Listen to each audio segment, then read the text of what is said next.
राम, आज तक किसी ने मेरा सत्य जानना नहीं चाहा, लेकिन केवल तुम हो राम, जिसने बिना किसी भय के इस पत्थर की भावना को समझा। तो सुनाइए वो सत्य मां जो बरसों से इस प्रतिमा के पीछे छुपा है।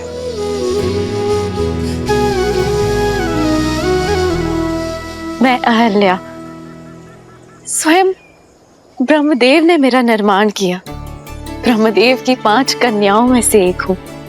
वैसे तो इस संसार ने सुंदरतम स्त्रियों में स्थान दिया, लेकिन महर्षि गौतम ने अपने जीवन में अपनी पत्नी बनाकर स्थान दिया। प्रसन्न थी मैं, सब कुछ था मेरे पास। महर्षि गौतम जैसे ज्ञानी पति का प्रेम और सतानंद जैसा प्यारा संस्कारी पुत्र। निश्चिंत थी मैं कि मेरे जीवन में कुछ अनुचित नहीं हो सकता, पर ये मेरा भ्रम था। नहीं जानती थी मैं कि मेरा रूप ही मेरा शत्रु बन बैठेगा।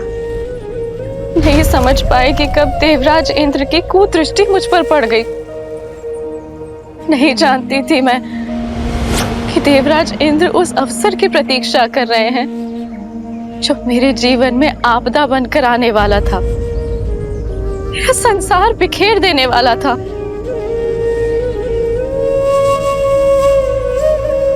अग्नि मेरे पुरोहित यज्ञस्य देवनृत्य। अहिल्या, जी जी महाराज। मैं संध्या स्नान के लिए जा रहा हूँ। जी, आपके लौट के आने तक संध्या पूजन की सारी सामग्री सज रहेगी। आओ शिष्यों,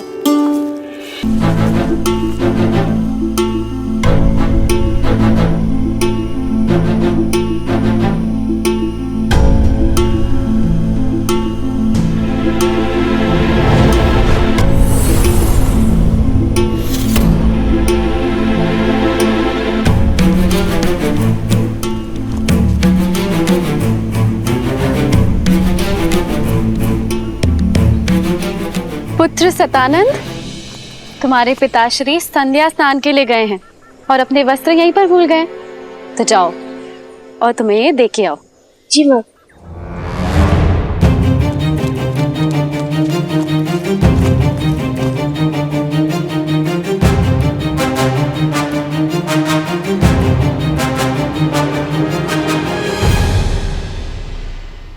के रूप में कोई और था और वहां अनर्थ हो गया।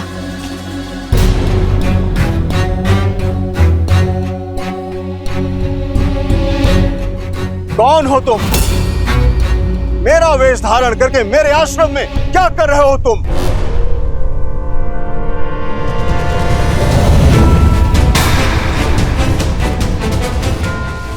इंद्र?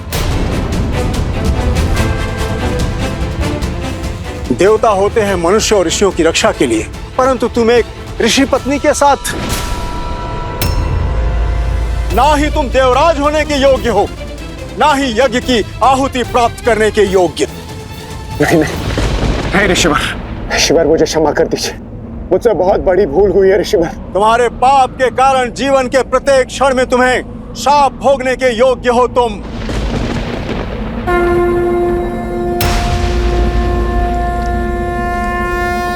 ऋषिवर, मैं गौतम अपने जीवन की संपूर्ण तप को साक्षी मानकर मैं तुम्हें श्राप देता हूं इंद्र। नहीं देवऋषि, ऐसा अनर्थ मत कीजिए कि जिस रूप के मोह में तुमने ये पाप किया है, वो तुम्हारा रूप तुमसे छिन जाएगा। तुमने इंद्रत्व का अपमान किया है भोगी, तुम आजन्म रोगी रहोगे। देवऋषि, तुम्हारे संपूर्ण शरीर पर सहस्त्रों घाव हो जाएंगे। तुम अपना पुरुषत्व खो दोगे इंद्र। असुर तुमसे युद्ध में विजयी होंगे। तथास्तु।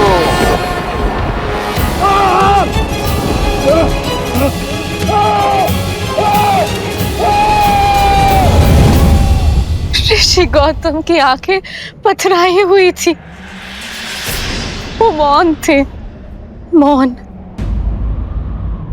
जो मेरे जीवन में महा चक्रवात लाने वाला था। क्या अपराध था मेरा ये कि मैं एक सती होके अपना सत्य सिद्ध नहीं कर पाई,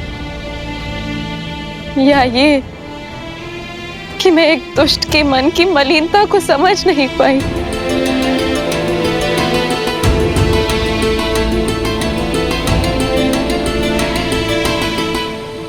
सच में तुम्हें ज्ञात नहीं था कि वो मैं नहीं हूं। आपको संदेह है मुझ पे? अगर अनुमान होता तो क्या मैं देवराज? जब वो मेरे समक्ष आए तो मुझे भ्रमित कर दिया। इंद्र के रूप में नहीं, अभी तो बिल्कुल आपकी तरह लग रहे थे वो, और माया से मुझे। अहिल्या! इंद्र तो पापी है, परंतु तुम तो पतिव्रता हो ना, फिर तुम्हें यह कैसे अनुमान नहीं हुआ कि यह इंद्र की माया है?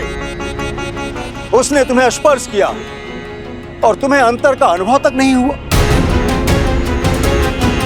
मानने को मैं सच नहीं कि कोई स्त्री किसी के निकट रहने के पश्चात भी यह अनुभव न कर सके कि वो उसका पति नहीं है।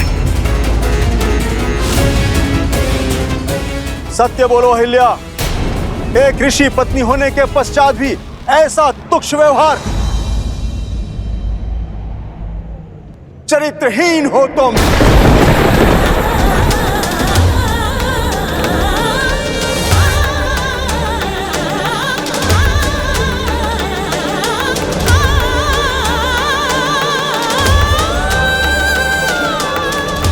जो स्त्री शब्दों से, भाव से, स्पर्श से किसी की भावना को न समझ सके, वो पत्थर के समान होती है।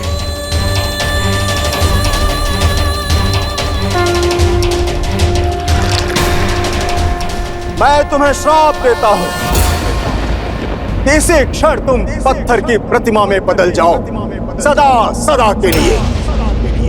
तथास्तु।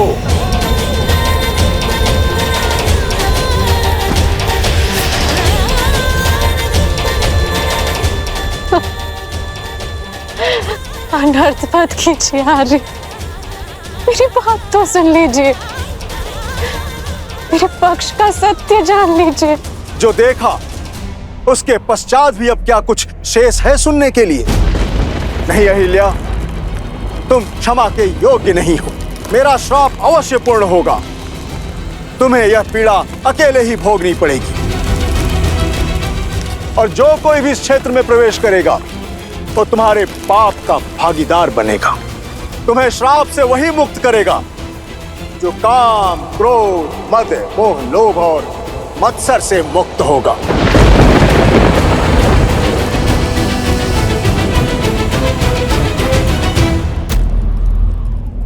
माता,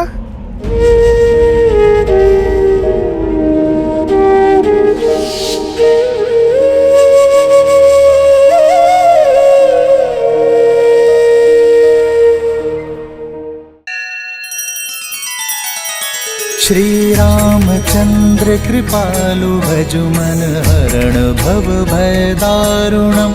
नव कंज लोचन कंज मुख कर कंज पद कंजारुणम्। सिया राम, सिया राम, सिया राम, सिया राम। आदर्श और मर्यादा की है ये कथा महापावनम्। काट मद श्री से मिला दे श्रीमद् रामायणम्, श्रीमद् रामायणम्। सिया राम, सिया राम, सिया राम, सिया राम। मुझ पर अपराध हुआ और दंड भी मुझे ही मिला। मेरा पक्ष सुने बिना मेरा न्याय किया गया। तब से मैं प्रतीक्षा में हूं कि कोई आए और मेरी पीड़ा सुने। और अब तुम आए हो राम, इनकी बात पर विश्वास नहीं किया जा सकता। महर्षि गौतम जैसे महान ऋषि क्या ऐसी श्राप दे देंगे?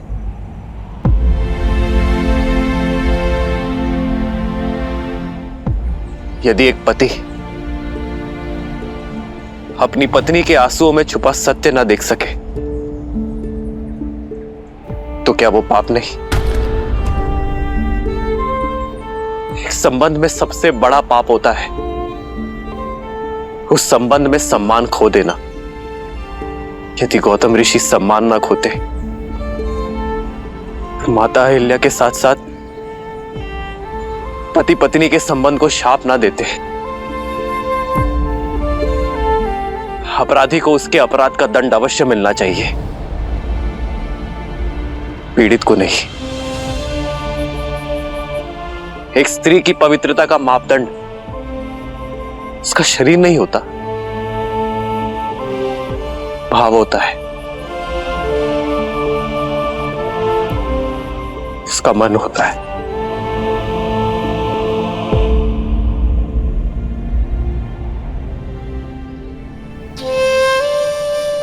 मैं लज्जित हूं मां कि आपके पति ने आपकी पीड़ा नहीं समझी, किंतु ये पुत्र समझता है। आप निष्पाप है मां, आपको दिया गया शाप अनुचित था।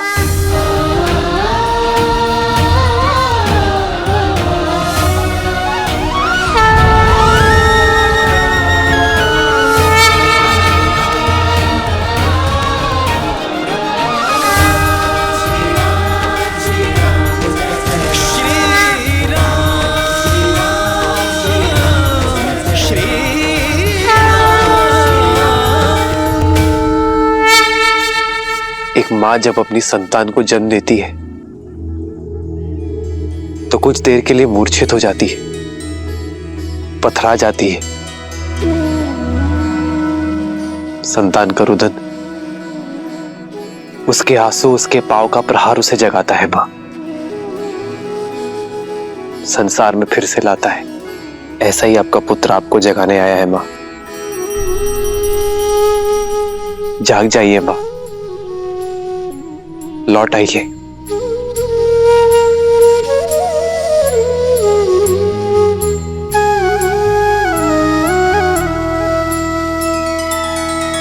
नैना करुणा पग में ममता, पाषाण में लादे प्राण, निष्पाप ना कभी दंड भोगे, राम का है ये विधान। श्री राम श्री राम श्री राम श्री राम श्री राम श्री राम श्री राम श्री राम।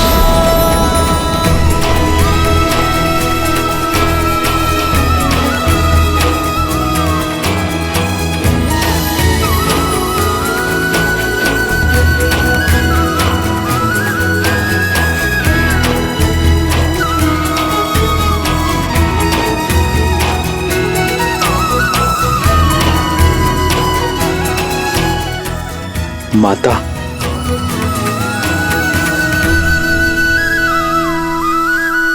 आदर्श और मर्यादा की है ये कथा महापावनम, काट मद श्री से मिला दे श्रीमद् रामायणम, श्रीमद् रामायणम, श्रीमद् रामायणम। सिया राम सिया राम सिया राम सिया राम सिया राम सिया राम।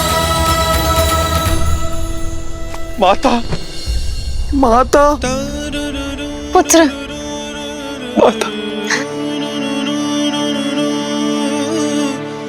माता, मुझे क्षमा कर देना। मैं वो अभागा पुत्र हूँ जो मेरी माता की पीड़ा समझ नहीं पाया। मेरा समस्त जीवन आत्मग्लानि में व्यतीत हो गया। माता, मुझे क्षमा कर देना। माता, मुझे क्षमा कर देना। नहीं पुत्र, मैं तुमसे रुष्ट नहीं हूं पुत्र सतानंद। व्यक्ति की समझ तो आयु से परिपक्व होती है।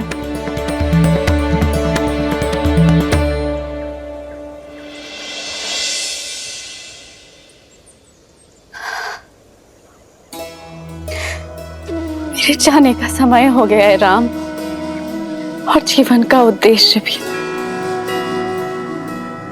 जो कदाचित तुम्हारी यात्रा में आकर संसार को संबंधों की सीख देना था।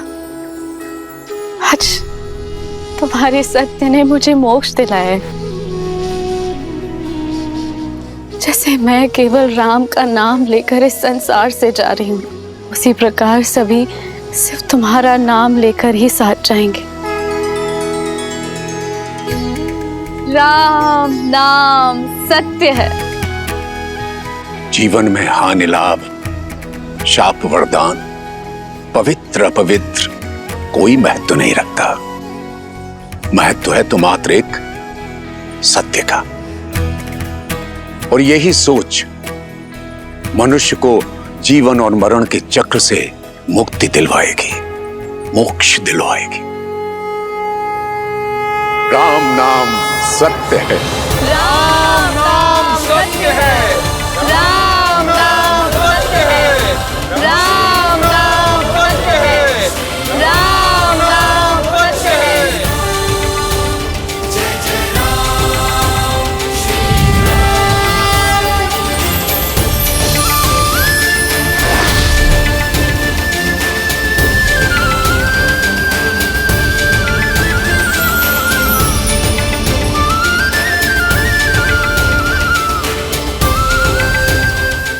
अद्भुत। राम नाम सत्य है। हाँ देवी, राम नाम से बड़ा सत्य तो इस संसार में और कोई हो ही नहीं सकता। क्योंकि श्री राम जैसे मनुष्य अपने अपयश की चिंता किए बिना दूसरों की पीड़ा हरते हैं। अपने विषय में सोचे बिना दूसरों के विषय में सोचते हैं। अब ऐसे मनुष्यों के जीवन का मार्ग तो सत्य से ही परिपूर्ण होगा। वहीं दूसरी ओर रावण जैसे लोगों के लिए उनके व्यक्तिगत लाभ, उनके अभिमान, उनके यश से बढ़कर और कुछ नहीं होता। और यही कारण था कि रावण सीता के स्वयंवर में जाने के लिए सज्ज हुआ।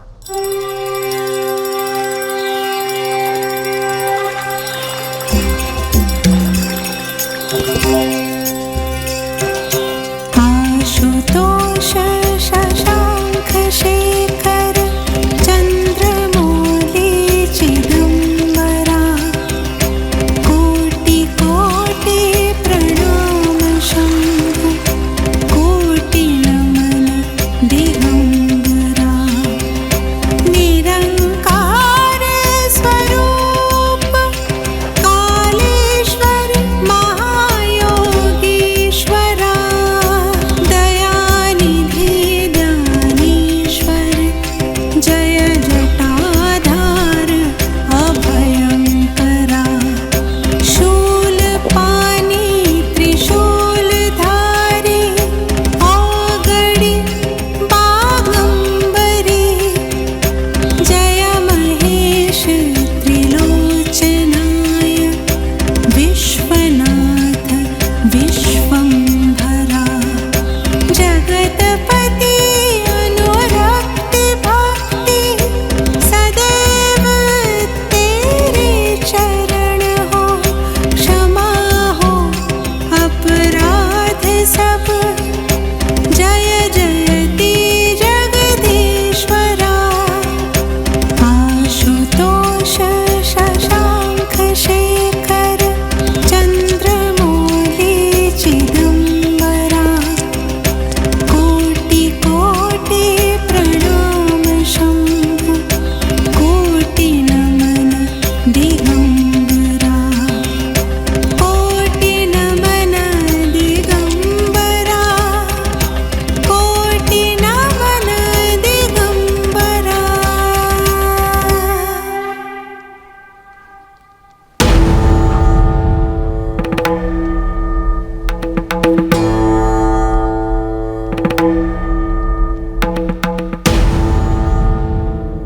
अपने स्वामी को विदा दो मंदोदरी। वेदा, कहाँ प्रस्थान कर रहे हैं आप? मिथिला। मिथिला? स्वयंवर में, जहां से लंका के लिए निमंत्रण ही नहीं आया। निमंत्रण अतिथि को दिया जाता है, विजेता को नहीं। 14 लोगों के स्वामी को स्वयंवर का निमंत्रण न देना किसी चुनौती से कम नहीं मंदोदरी। पर हमारे पुत्र मेघनाथ का तो विवाह हो चुका है और दूसरी पत्नी की चाह भी नहीं है उसे। मैं मिथिला मेघनाथ के लिए नहीं जा रहा।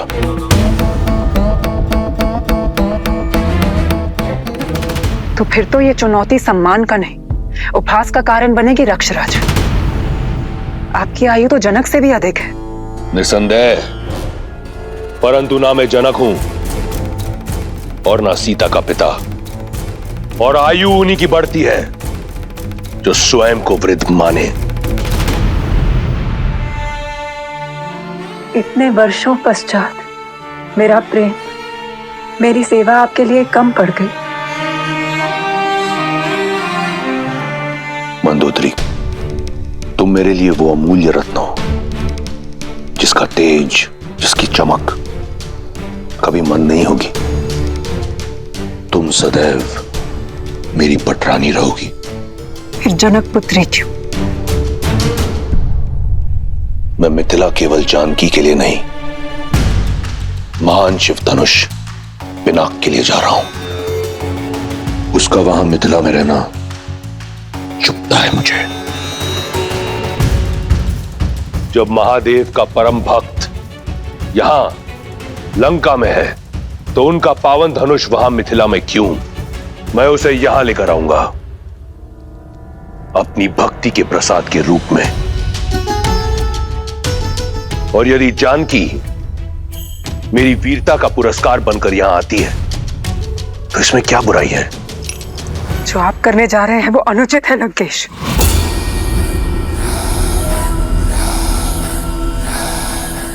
लंकेश अनुमति लेने नहीं, सूचना देने आया है। दशानन की नई रानी के स्वागत की तैयारी करो।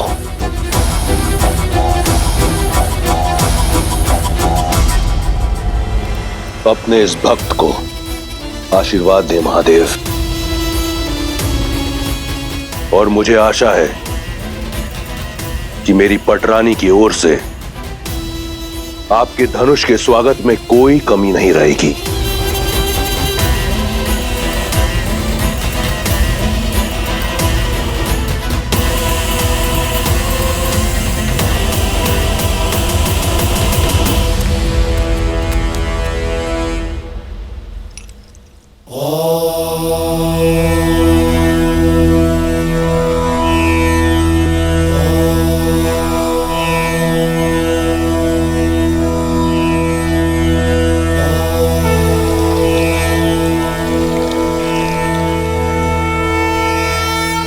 गुरु सदानंद के मन की व्यथा शांत करना महादेव।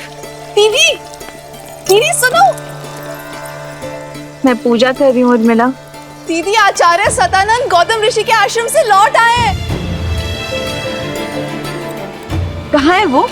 दशरथ नंदन भी आए उनके साथ? वो तो पता नहीं, कदाचित साथ हो। गुरुदेव तो आते ही राजसभा में चले गए थे पिताश्री से भेंट करने के लिए।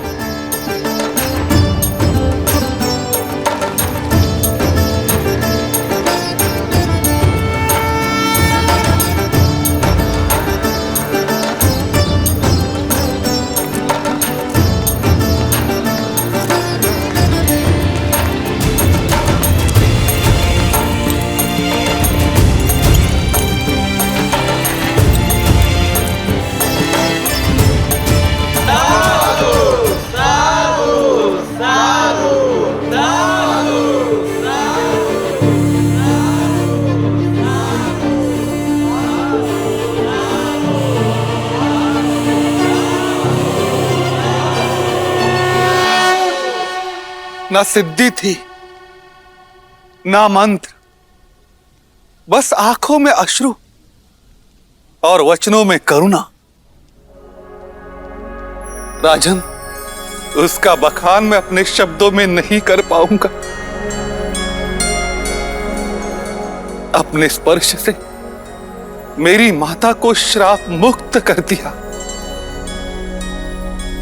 और मुझे बिना स्पर्श के इस अभिशाप से कि मैं एक चरित्रहीन का पुत्र हूं, आज मैं आपके समक्ष गर्व के साथ यह कह सकता हूं कि मैं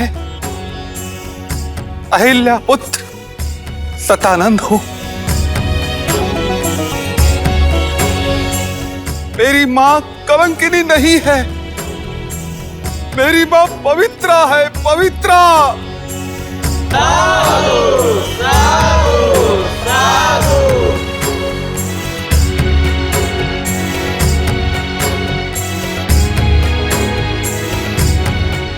पुत्री सीता, तुमने उचित कहा था, महादेव ने मार्ग दे दिया। अब तुम्हारे इस गुरु को शांति की खोज के लिए कहीं और जाने की कोई आवश्यकता नहीं।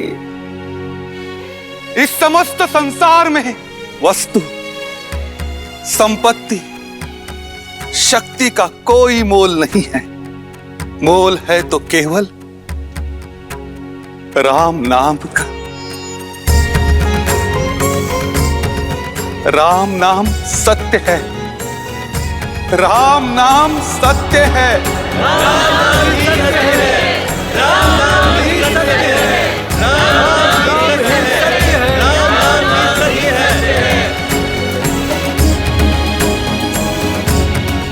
गुरुवर, ऐसे धीर के तो हम भी दर्शन करना चाहेंगे। ऋषि विश्वामित्र मिथिला के इतने निकट हैं, तो आप उन्हें न्योता देते ताकि हम उनकी सेवा कर पाते, और सेवा के साथ साथ हमें दशरथ नंदन के भी दर्शन हो जाते।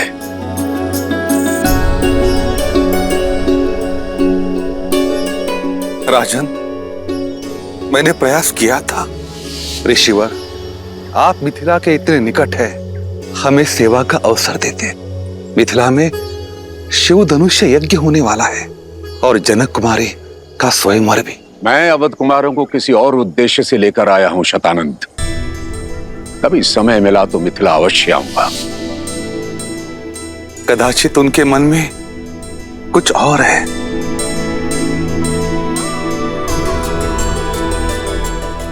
जैसी महादेव की नियति। यदि महादेव चाहेंगे तो ऋषि विश्वामित्र भी हमें दर्शन देंगे और दशरथ नंदन राम भी। अवश्य महाराज। ये क्या? विश्वामित्र तो ब्रह्म ऋषि हैं। वे जानते हैं कि सीता केवल राम की ही होनी है। फिर विश्वामित्र ने मिथिला जाना अस्वीकार क्यों कर दिया? कदाचित इसलिए क्योंकि वो ब्रह्म ऋषि हैं। कदाचित इसलिए कि वो उस क्षण की प्रतीक्षा कर रहे थे जब यह निर्विवाद रूप से सिद्ध हो जाए कि श्री राम से श्रेष्ठ और कोई नहीं। कदाचित इसलिए भी क्योंकि अभी किसी और के मिथिला पहुंचने का समय हुआ है।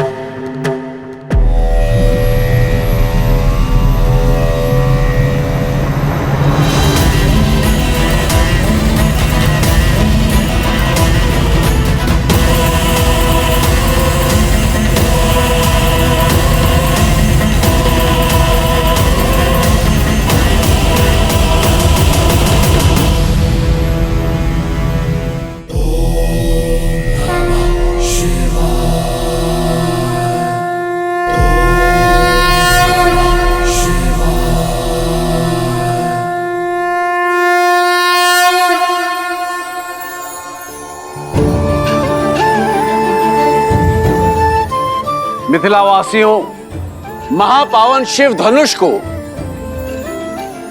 नगर प्रदक्षिणा करने के पश्चात स्वयंवर क्षेत्र में ले जाकर स्थापित कर दिया जाएगा और वहां उस पर प्रत्यंचा चढ़ाने वाला वीर बनेगा मेरी पुत्री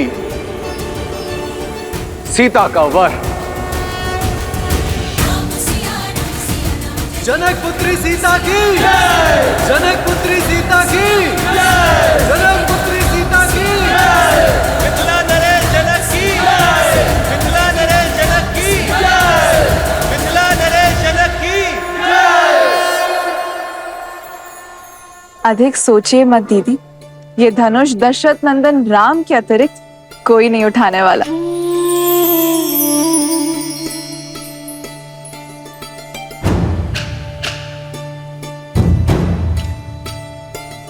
अनुष्ठान प्रारंभ करो।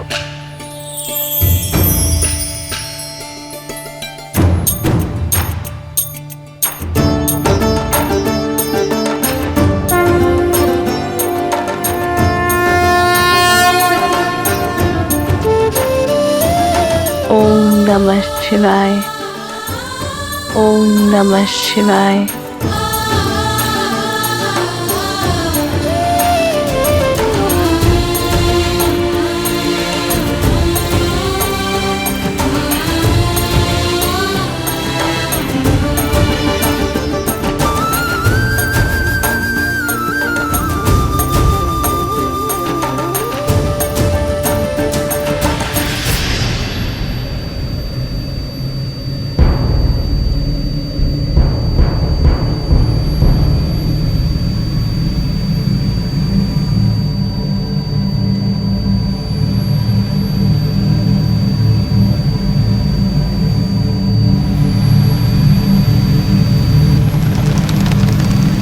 पुष्पविमान अर्थात रावण यहाँ आया।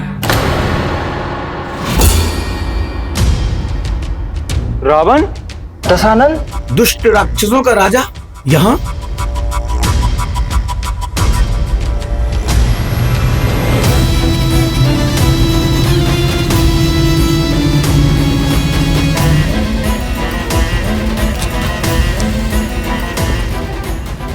महादेव का पिनाक तो यहां है, अर्थात स्वयंवर आरंभ होने में समय है। पुष्पाक,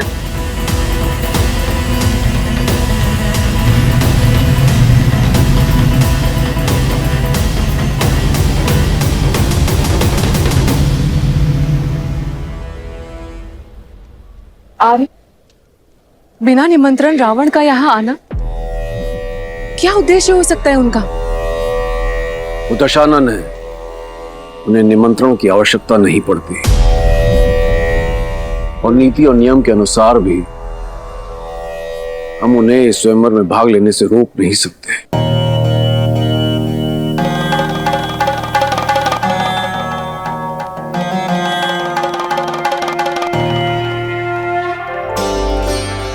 मुझे पूरा विश्वास है आप मेरे लिए जो भी करेंगे शुभ ही होगा।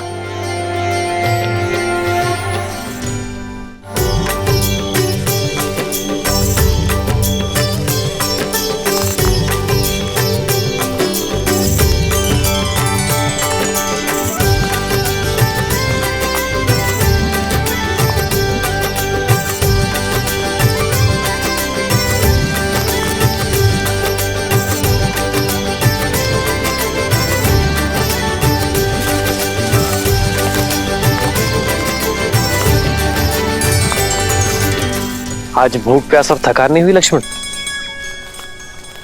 गुरु और कहा ले जा रहे इसकी शंका तो नहीं है तुम्हें? आज मैं शंकित नहीं हूं भाई, अपितु दृढ़ता से तत्पर हूं, क्योंकि मैं जान चुका हूं कि गुरुदेव हमें जहां भी ले जा रहे होंगे किसी कारण से ही ले जा रहे होंगे।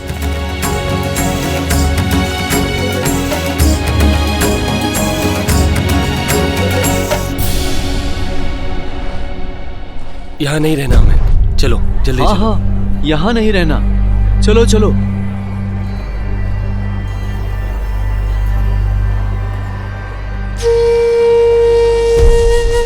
भैया सुनिए,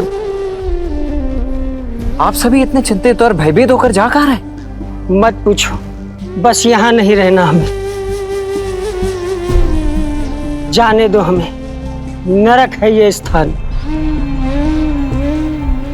परंतु मित्र, इतने सुंदर स्थान में समस्या क्या है? ये स्थान शापित है, हमें हमारे भाग्य पर छोड़ दो युवक।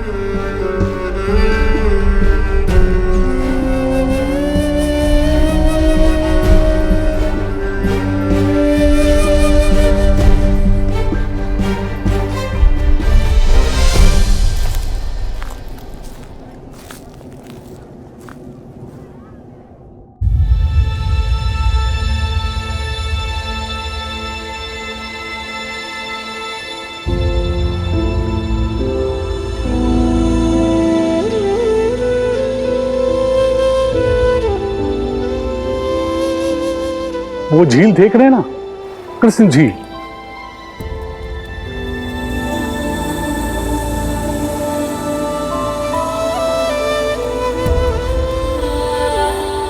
अचानक वहां से जल का वेग आता है और बाढ़ आ जाती है।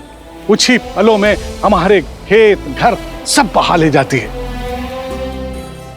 अब तक जैसे तैसे हमने पुरखों की जमीन खेत को बचा कर रखा, पर अब साहस टूट चुका है।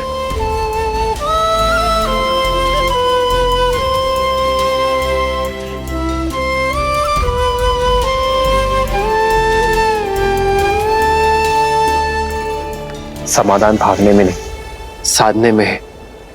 प्रयास किए पर कोई भी इस बाढ़ को नहीं रोक पाया।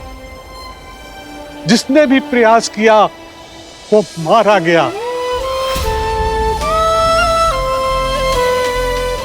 राक्षस शंखचूड़, उसकी पत्नी देवी तुलसी और नारायण की कथा तो सुनी है ना। वो झील साधारण नहीं है, देवी तुलसी के मन की पीड़ा से भरी हुई है। नारायण ने शंखचूड़ के छल से प्राण ले लिए और देवी तुलसी ने उसी पीड़ा में उन्हें शालिग्राम बनने का शाप दे दिया।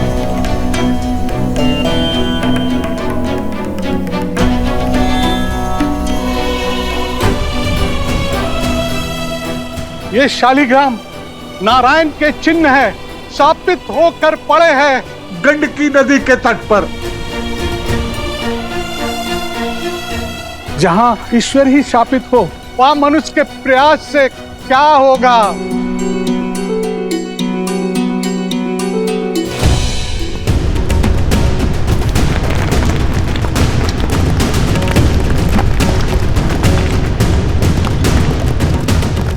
भागो भागो, सब लोग वहां से भागो, शीघ्र ऊंचे स्थान पर जाओ। आओ चलो, इधर आओ, इधर आओ, निकलो।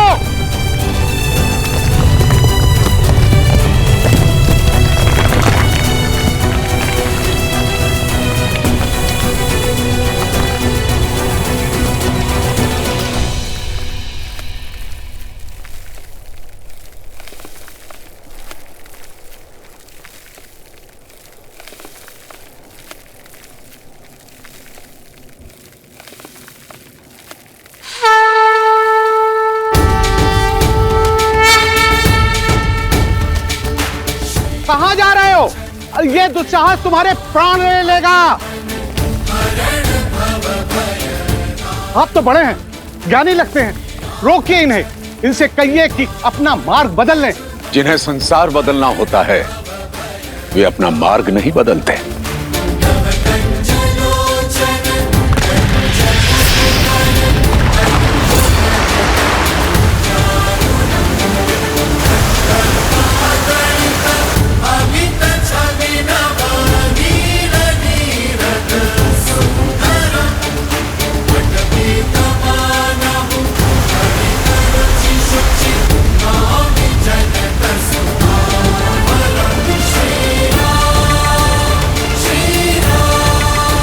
हे महादेव, रक्षा करो।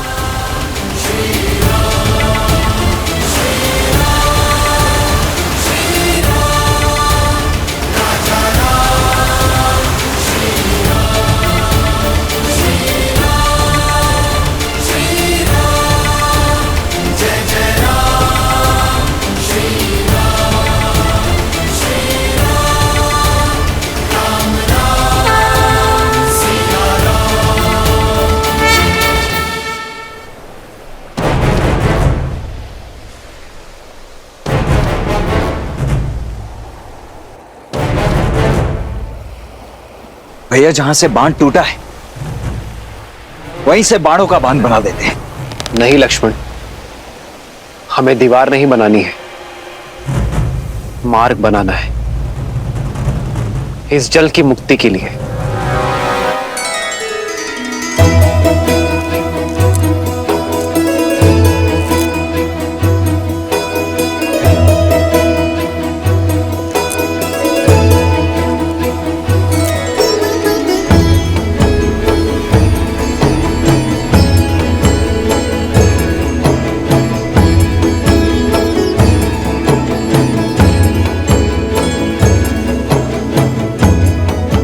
ओमस्य श्री भूमि देवी मंत्र श्री भौमात्र ऋषि अनुष्टुप छंद तत्गुण अंतर्यामिं परम पृथ्वी चतुर्वर्ग फल सिद्ध्यर्थे विनियोग।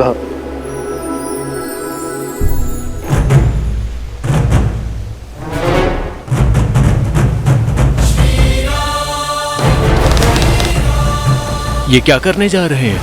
ये पत्थर तोड़कर झील को गंडकी नदी से मिलाने का मार्ग बना रहे हैं ताकि उसका पानी गांव तक न पहुंचे।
धन्य वीर धन्य, आपने सांप को काट डाला, आप धन्य हैं।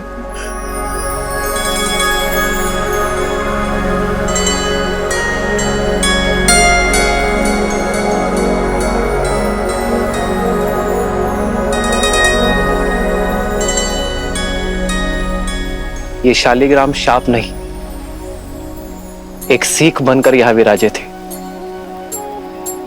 यदि अपने विचार और मन इस झील की भांति बांधे रखोगे तो विचार मलिन होंगे और मलिन विचारों का बाढ़ आपके जीवन को नष्ट कर देगा। यदि अपने विचारों को खोला जाए, चलायमान बनाया जाए तो हर शाप और संताप से मुक्ति मिलेगी। मुक्ति तो हमें आपने दिलाई है वीर, अब हो कौन जो हमें इस मार्ग पर लेकर आए? वो हमारे परम पूजनीय गुरुदेव विश्वामित्र हैं।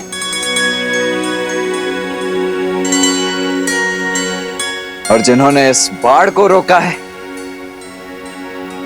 वो मेरे ज्येष्ठ भ्राता दशरथ नंदन राम है।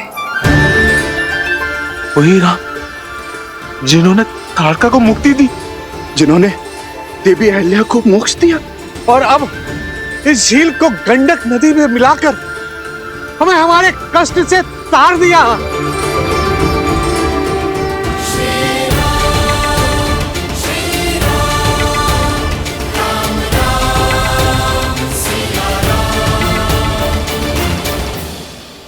हे श्री राम, हमें आपका मंदिर बनाने की अनुमति दे। अनुमति दे भगवान, भगवान हमें अनुमति दे। आप उठ जाइए।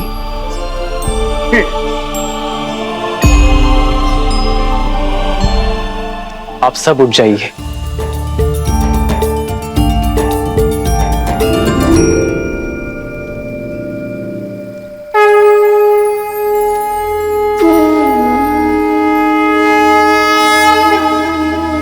मैं तो केवल एक नर हूं, एक निमित्त। यदि मंदिर बनाना है तो इन नारायण शालिग्राम का बनाओ, जो युगों से यहां सबको मुक्त करने हेतु एक सीख बनकर यहां विराजे है।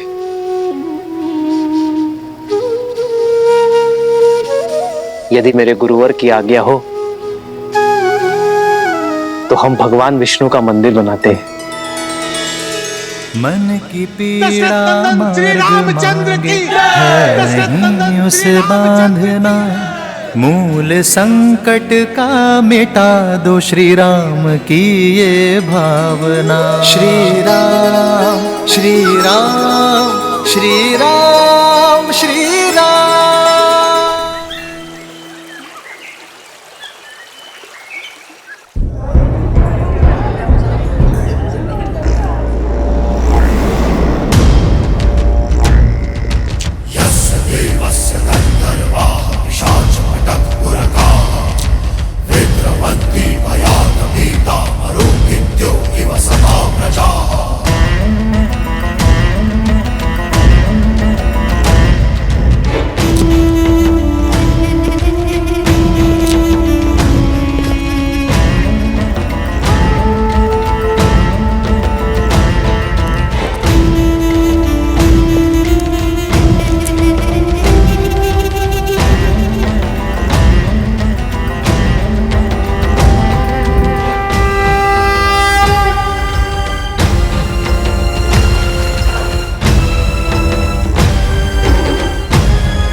दशानन, कदाचित मैंने आपको निमंत्रण तो तुमने केवल मुझे ही दिया था मिथिला नरेश। महादेव के पावन पिनाक को उठाने की चुनौती रखकर। भयभीत मत हो, मैं यहां स्वयंवर के लिए नहीं, महादेव के इस धनुष के लिए आया हूं।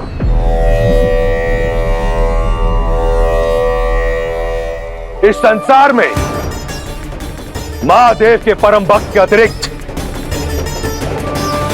उनका ये धनुष उठाने का अधिकार किसी को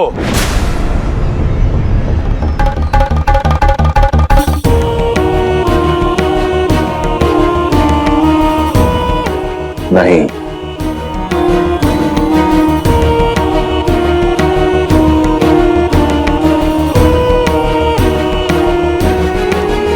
पहले स्वयंवर को स्वयंवर सभा में विधि पूर्वक प्रारंभ तो होने दीजिए दशानन। धनुष यहां है,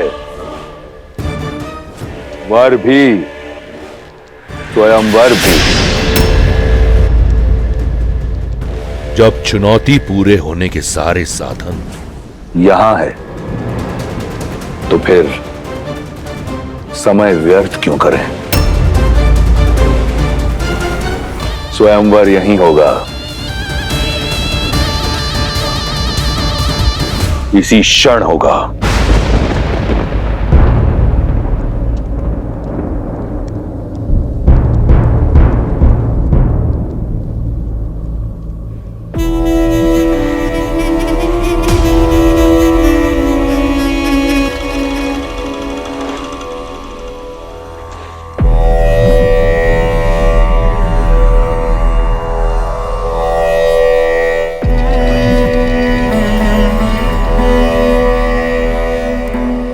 मैं वही दशानन हूं जिसने कैलाश उठा लिया था। इस धनुष को मैं अपने बाएं हाथ की एक उंगली से उठाऊंगा।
मुझसे नहीं उठेगा राक्षसों में।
अभिमान के आधार पर भगवान भी न कृपा करें। जिसके मन शुद्धि और श्रद्धा उसके संकट शिव हरें।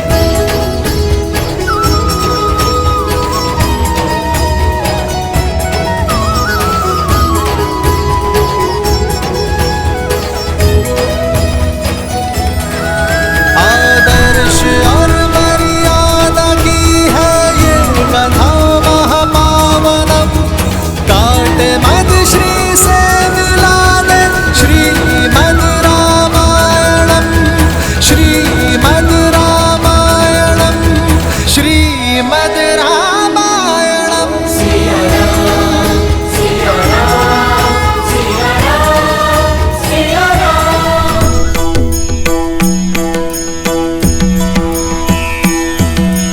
जय अविनाशी सब घटवासी व्यापक परमानंदा।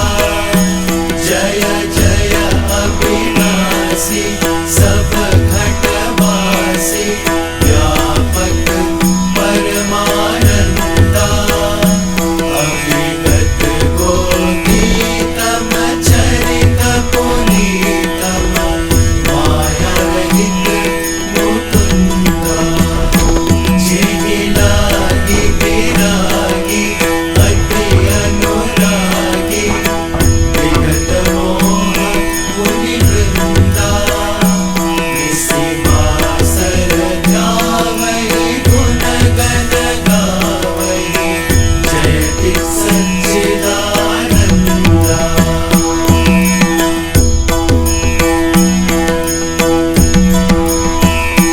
सारद श्रुति शेषा विषय अशेषा। जाकहु को नहीं जाना जेहि दीन प्यारे वेद पुकारे। प्रभु सो श्री भगवाना। प्रभु सो श्री भगवाना। तुमने यहाँ के लोगों को मुक्ति का मार्ग दिखाया है राम, इसलिए यहाँ स्थापित ये शालिग्राम का मंदिर आज से मुक्तिनाथ कहलाएगा। श्री मुक्तिनाथ की जय। श्री मुक्तिनाथ की जय। जो भी व्यक्ति यहाँ पर पूजा अर्चना करने आएगा उसे मुक्ति मिलेगी। श्री मुक्तिनाथ की जय। श्री मुक्तिनाथ की जय। श्री राम, श्री राम, जय जय राम। श्री राम, श्री राम, श्री राम, राम राम, सिया राम।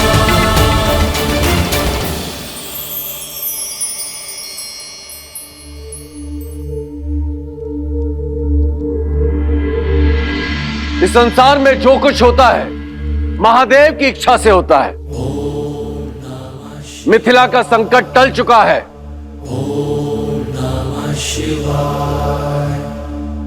धनुष यात्रा प्रारंभ हो।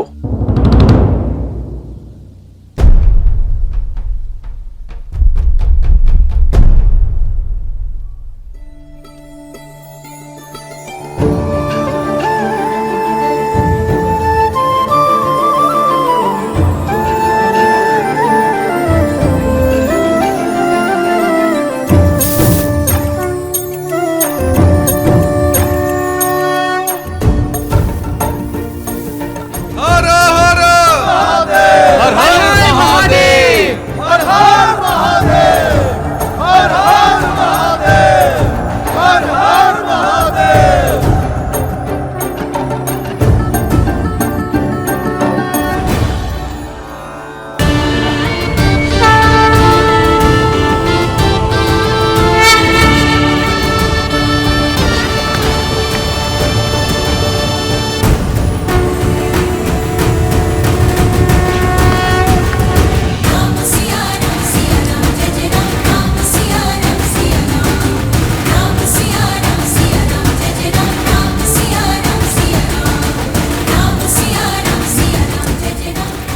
जिस शिव धनुष को दशानन रावण ने उठा पाया उसे कौन उठा पाएगा? मुझे नहीं लगता यह स्वयंवर सफल हो पाएगा। फिर यह असंभव कार्य कौन पूरा करेगा?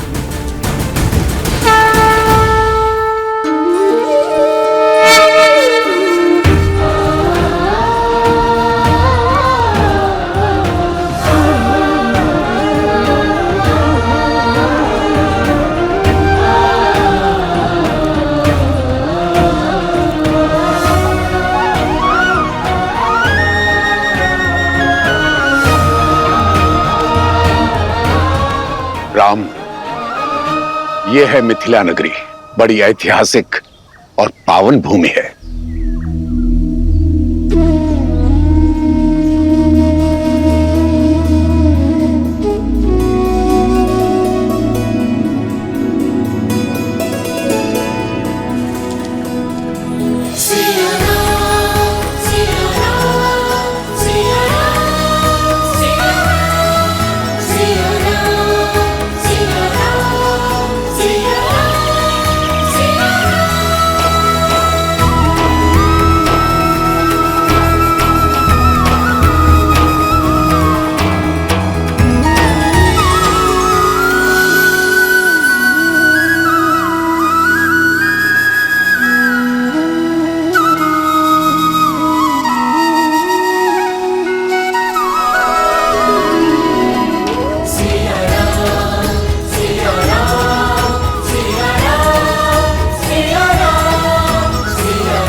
मिथिला तो अद्भुत है, अति सुंदर।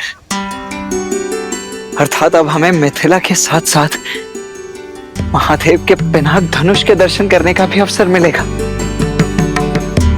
मैंने कहा ये मिथिला नगरी है, ये नहीं कि हम नगर प्रवेश करेंगे। शिव धनुष को यहीं से प्रणाम कर लो लक्ष्मण। हम नगर के बाहरी मार्ग से जा रहे हैं लक्ष्मण।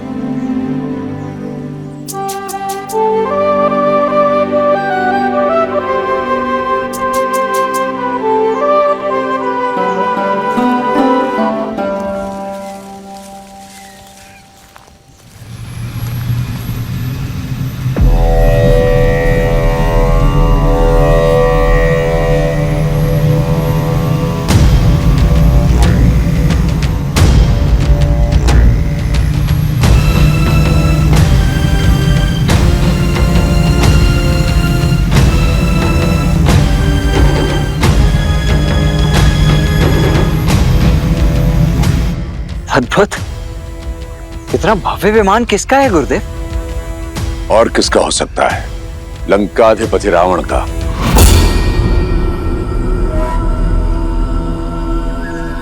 कदाचित शिव धनुष की लालसा उसे यहां खींच लाई हो। वही रावण जिसका हाथ ताड़का और मारीच के सर पर था। अर्थात इतने महाशक्तिशाली असुर ने यह स्वयंवर तो निश्चित ही जीत लिया होगा ना गुरुदेव? शिव धनुष को उठाने के लिए बाहुबल की नहीं, चरित्र बल की आवश्यकता होती है लक्ष्मण।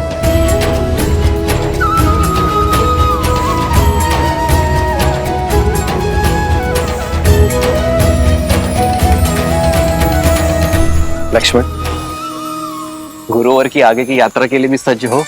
भैया, मुझे ऐसा प्रतीत होता है कि गुरुदेव आपको किसी महत्वपूर्ण कार्य के लिए सज्ज कर रहे हैं, अत्यंत महत्वपूर्ण। सही कहा लक्ष्मण, उनके हर कर्म के पीछे उद्देश्य होता ही है। अब उनकी इच्छा क्या है ये तो मैं नहीं जानता भैया, पर मेरी इच्छा है कि कदाचित मैं मिथिला नगरी भ्रमण कर पाता, देख पाता वहां का सौंदर्य और विशेषतः वो शिव धनुष।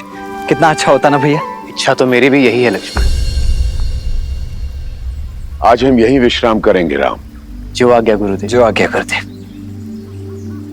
अब जब यहां विश्राम कर ही रहे हैं तो तुम जाकर मिथिला नगरी देखा हो राम। जहां विश्राम करते हैं वहां की लोक संस्कृति जानने से ज्ञानवर्धन होता है।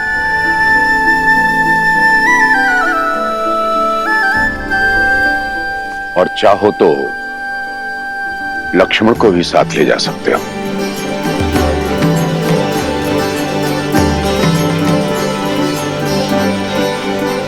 कब चलना है लक्ष्मण? अभी इसी क्षण, तुरंत। कौन जाने कब अपना विचार बदल लें गुरुदेव। आइए आइए।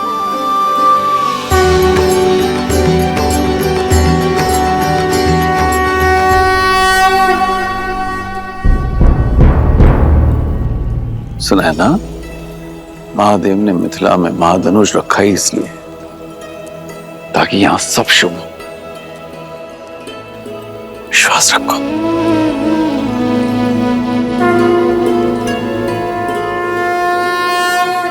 महाराज, कुछ सेवकों ने ब्रह्म ऋषि विश्वामित्र जी को दशरथ पुत्रों के साथ मिथिला में देखा है। वे सभी नगर के बाहर आम्रकुंज में ठहरे हुए हैं। सौभाग्य मिथिला के द्वार तक आया है, उनका आदर कर। है? स्वयं उन्हें स्वयंवर का निमंत्रण देने चाहूंगा। आइए।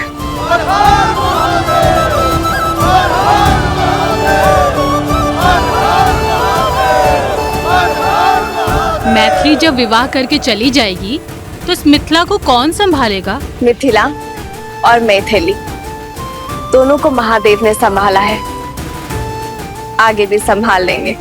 महालक्ष्मी जैसा दिव्य स्वरूप आया है पुत्री। प्रार्थना करती हूँ कि नारायण जैसा दिव्य वर मिले तुम्हें।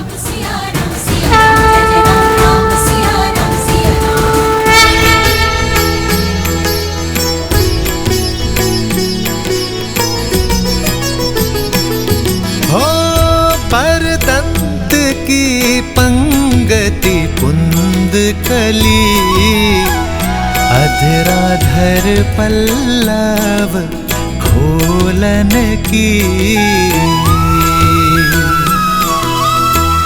चपला चमके घन बीच जागे, छवि मोतिन माल मोलन की।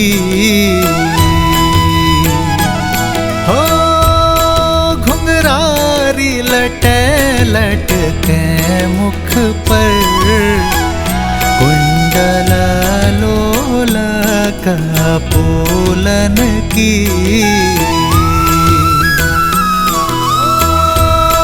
निर्छावरी प्राण करे तुलसी, बलि जाऊं ललायन बोलन की।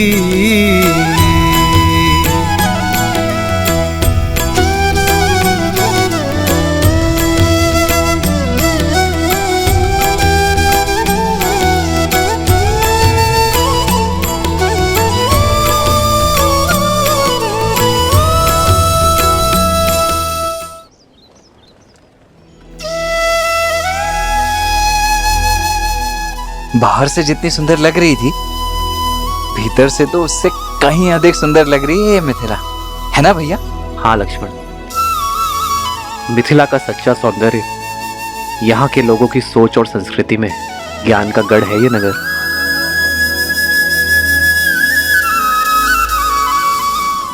कौन है ये तेजस्वी युवक? कहीं देवता तो वेश बदलकर मिथिला नहीं आ गए? देवता क्यों, कहीं के राजकुमार भी तो हो सकते हैं। सीता स्वयंवर में आए हो, राजकुमार ऐसे गलियों में विचरण करते हैं क्या? कोई गंधर्व तो नहीं हो भी सकता है। चलो चलो आओ देखते हैं।